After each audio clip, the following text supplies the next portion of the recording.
জাতি এবং আদিবাসী সমর্থক শব্দ, দুটো সমর্থক শব্দ নয়। UN declaration for the rights of indigenous people 2007 সালে জাতিসংঘ পৃথিবীতে যারা আদিবাসী আছে তাদের জন্য একটা আলাদা ঘোষণাপত্র ডিক্লারেশন অনুমোদন করে। সেই ঘোষণাপত্রে জাতিসংঘ বলেছে যে দেশে আদিবাসীর অস্তিত্ব থাকবে সে দেশে তাদেরকে ভূমির উপর পূর্ণ নিয়ন্ত্রণ দিতে হবে, তাদেরকে সেলফ ডিটারমিনেশনের অধিকার দিতে হবে। কোনো কেন্দ্রীয় শাসন সেখানে চলবে না, তারা নিজেদেরকে শাসন করবে, তারা ভূমির উপর পূর্ণ নিয়ন্ত্রণ পাবে এবং তাদের যে ভূমি সম্পত্তি যেগুলো তারা হারিয়েছে সেই ভূমি পুনরুদ্ধারে তাদের ক্ষমতা দিতে হবে এবং সেখানে যদি রাষ্ট্র কোনো আইন করতে চায় তারা তাদের পারমিশন নিয়ে আইন করতে হবে। ভাই বোন, আরো উল্লেখ আছে সেখানে সামরিক কার্যক্রম চলতে পারবে না, সেখানে আদিবাসী অস্তিত্ব থাকবে।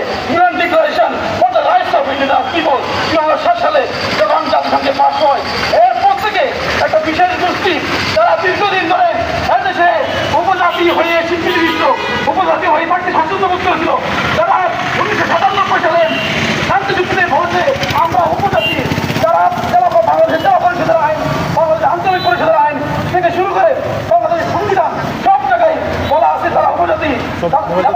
নিজে 2007 সালে উপদেশে থাকা অবস্থা সে নিজে বলেছে যে তারা উপজাতি, কিন্তু তারাই ইউএন ডিক্লারেশন 2007 পাস করার পরে তারা সেটাকে আদিবাসী হওয়া শুরু করেছে।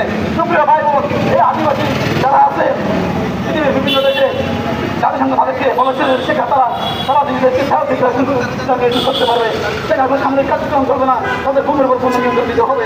এই প্রেক্ষাপটে বাস্তব ডিক্লারেশন করার পর বাংলাদেশের উপজাতিরা হঠাৎ করে 2008 সালে এসে তারা নিজেদেরকে আদিবাসী বলা শুরু করেছে। এই জন্য ভাই বোন, আদিবাসী নিজের কোনো শব্দের অপপ্রয়োগ নয়, এটা ষড়যন্ত্রের অংশ, এটা দেশ বিভাগের অংশ, এটা পার্বত্য চট্টগ্রামকে বাংলাদেশ থেকে আলাদা করে স্বাধীন জম্মু রাজ্যের অংশ। আপনারা জানেন পার্বত্য চট্টগ্রামে শান্তি চুক্তিতে বলা ছিল যে তারা সকল অস্ত্রশস্ত্র গোলাবারো সবগুলো 45 দিনের মধ্যে জমা দিবে। আমরা দেখেছি সেই শান্তি ফিরে আসে নাই, বরং একটি সংগঠন থেকে জেএসএস থেকে ইউপিডিএফ থেকে স্বতন্ত্র জেএসএস স্বতন্ত্র ইউপিডিএফ করে আজকে 500 সহস্র টুকরোতে তারা পরিণত হয়েছে।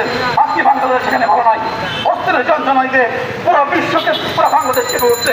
পার্বত্য চট্টগ্রাম ভালো নাই, পার্বত্য চট্টগ্রামের বাঙালিরা ভালো নাই, যারা পরিষদের সবগুলো চেয়ারম্যান হচ্ছে সেখানে উপজাতি, আঞ্চলিক পরিষদের চেয়ারম্যান উপজাতি, উন্নয়ন বোর্ডের চেয়ারম্যান উপজাতি, ট্রান্সপোর্টের চেয়ারম্যান উপজাতি।